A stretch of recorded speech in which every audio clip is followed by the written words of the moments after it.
came up with 3 words that I base my design on, and it's minimal, it's magical, and it's mindful.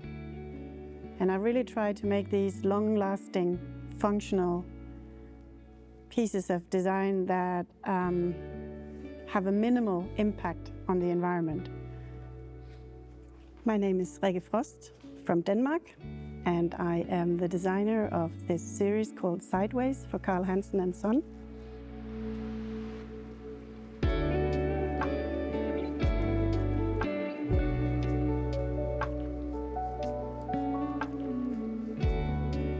So the little town I came from was very small, and first class till 7th class I went to a very small school with only 1 class per year, and then I moved to Aarhus to study at the architecture school.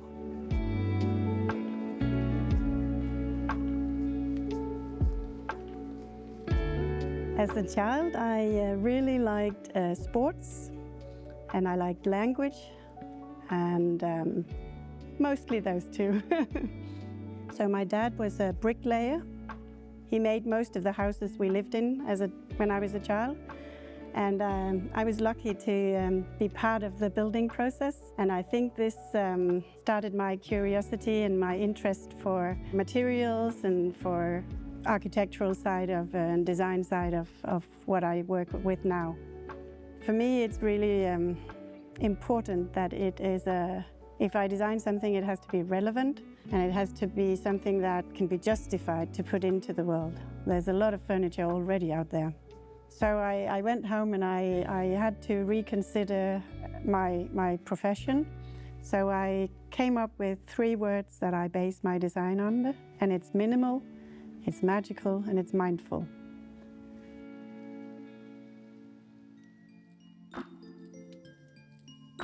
In 2019, I was asked to participate in a TV show, and it's called Denmark's Next Classic.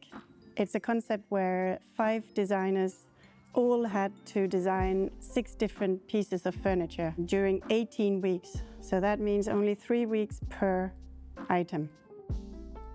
One of the assignments was to design a sofa, and it was a sofa for 2 people, and you would have to be able to take a nap in it as well.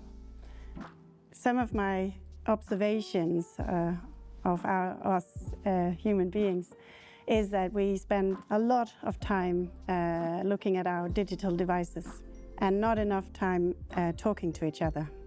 So I wanted to design a sofa that could naturally lead people to have conversations. So the shape of the sofa has these curves because I wanted to let people sit sideways, and thereby the name. So this was the concept for designing and developing the sofa, and also the rest of the series.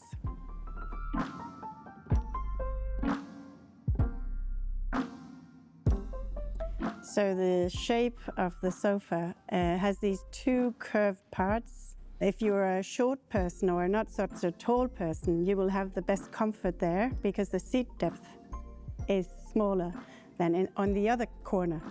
So if you're a taller person, then you will have the best comfort in that. So according to who you are, you might fight for a certain position in the sofa.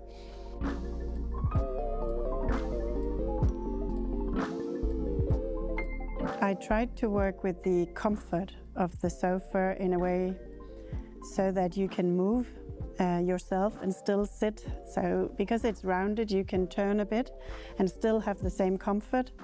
People are meant to move. They're not meant to sit still in the same position for a long time. This will be bad for your body. So I often design things where it's possible for you to move and still have great comfort. But the brief was also to create a space for taking a nap. And for me, this was then creating a bigger corner where you can cuddle up and maybe turn into the sofa and make a shield for all the noise and distractions during the day. So, and then on the other end, I've left a little space for, if you're a long person, your feet can stick out. So this is how the shape has come to what it is today. It's really thinking about the functionalities as well as the aesthetics. So the chair is also designed with this in mind, that I can turn to people to my right and still have this comfort, and I can turn to the left and have, again, great comfort. And of course also sit straight if people are in front of me. And then the curve in the front is also a way of welcoming you as a user of the chair. So it's embracing you, please have a seat. The round shapes also make this sofa non-directional. So this makes the shape great for placing in all kinds of architecture, because it doesn't have a direction. So you can put it on an angle, or you can put it in the middle of a room. It won't look weird, whereas you put a square sofa in the middle of a room, it might look a bit off. So this also gives it an advantage in a certain architectural room.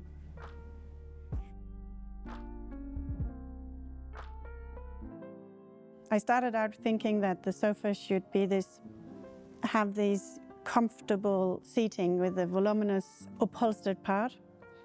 And then to balance this, I liked the idea of creating a more slim and elegant frame. And for that, I thought maybe I could work with papercord. I never worked with papercord before, so I looked into the masters of papercord in Denmark, and that's Hansen and Son. So I looked for inspiration there, and then I thought, yep, I'm going to try use this.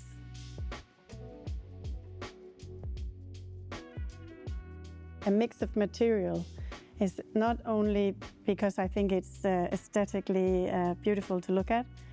For me, it's also a way of trying to encourage people to have these sensory tactility experiences. When you touch wood and paper and upholster, you will, I believe you will store these memories through your fingers, and you'll be aware of the resources that we use. And in that way, you might be able to take better care of your things, so they will last longer. So it's more of an idea also to give some material knowledge and some experience onto the users.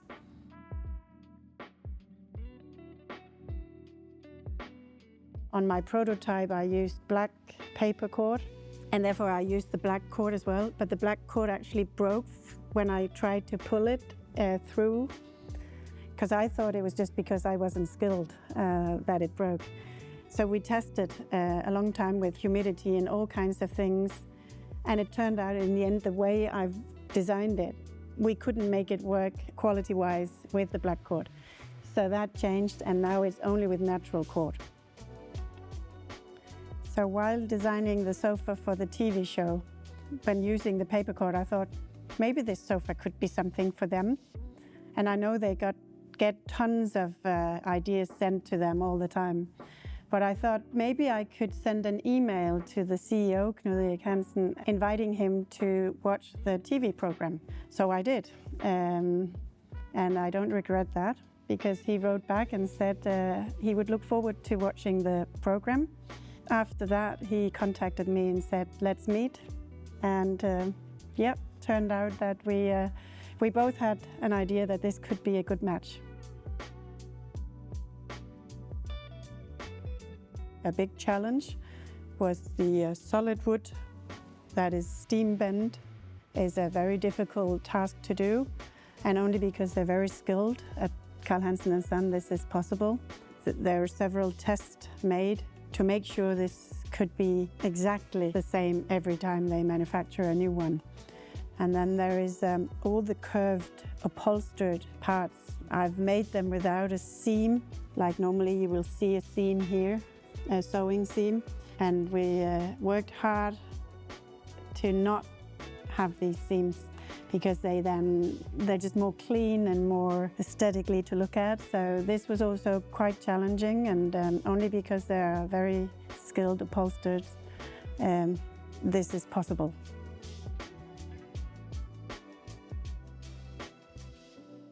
When I first showed the drawing, they said, we cannot do this upholstered part, it's too difficult. And I tried to look into other items that also had quite a difficult upholstered part. And I said, but they can do this. And then they were like, okay, we gave it another try. And then in the end, they found a way to do it the way that I initially also thought was the best. So these kind of push and pull talks are great. Even a very small detail in this table is there is a little cork plate so that when you turn the table, it won't scratch the surface of neither of them. And this little cork ring, we discussed a lot what kind of material it should be. But because cork is also quite environmentally friendly, I really liked that. And we tested sizes and lots of things. And in the end, we turned out that this was okay for us to use. So I've had my studio for over 20 years now. And I must say that Carl Hansen and Son have been one of the best collaborations, because this kind of workshop that they have and these skilled people they have, not every time I work with people, I'm privileged to work directly with the workshop.